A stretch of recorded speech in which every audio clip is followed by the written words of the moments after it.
part for me to learn English is speaking. In my country, my major is English, but in the spare time, we just speak English under class.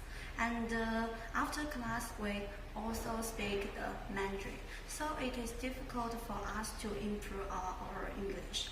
The most difficult part to me is listening and speaking, because sometimes when I'm chatting with the native speaker, I need more time to think what they mean. A difficult part for me is reading, because some writer wrote abbreviations which I can understand.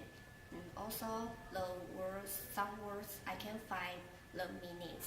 If I want to improve my reading, I will choose a little difficult reading for me.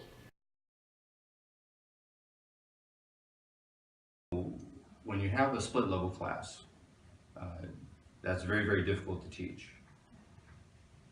Usually, the main thing you can do is just teach to the majority of the students, and once in a while give something to the lower and the higher, but you have to focus on the main body of students.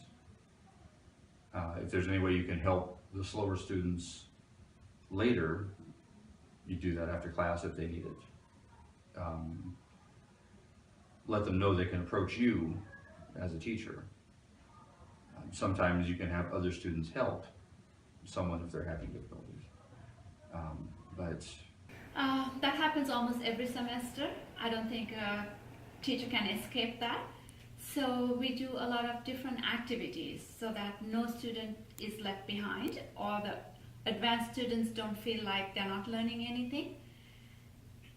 So it's mainly a balance of activities. Sometimes if the advanced students finish faster, I give them a little bit more challenging work, like a few pages of extra work, or make the task a little more difficult for them. And if it's like, so the student is really struggling in the class, to bring that student up to par, I tend to pair them with a very advanced student or an average student. So it balances out.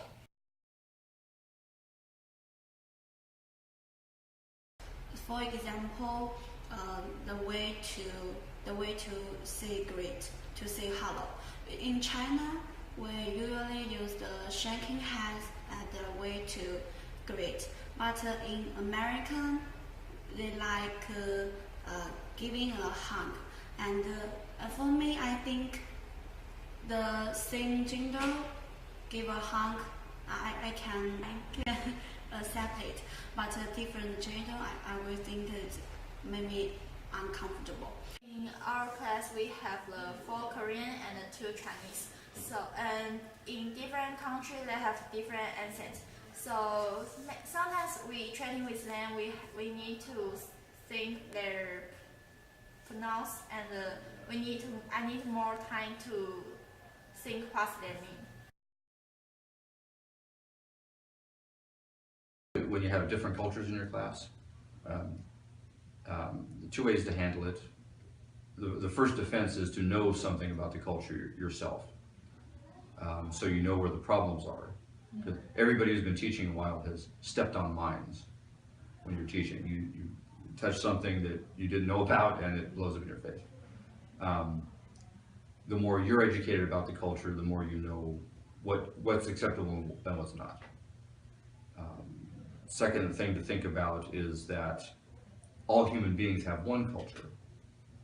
You've seen in my class, I play it up, tell jokes. The type of humor I use is something that anybody can understand. And that's not me being me, that's a stage persona I've developed over the years. I don't act like that in normal life. On the first day or the first week, we do a lot of activities to get to know each other, and we give students the opportunity to talk about their culture. So that puts a lot of students at ease, because they're comfortable talking about their culture. So they feel very comfortable in the class after that. And their friendships tend to last longer. They like to help each other out, and So most of the time they find out that their culture is very similar to somebody else's culture. And they say, oh, we do it the same way, we do it the same way.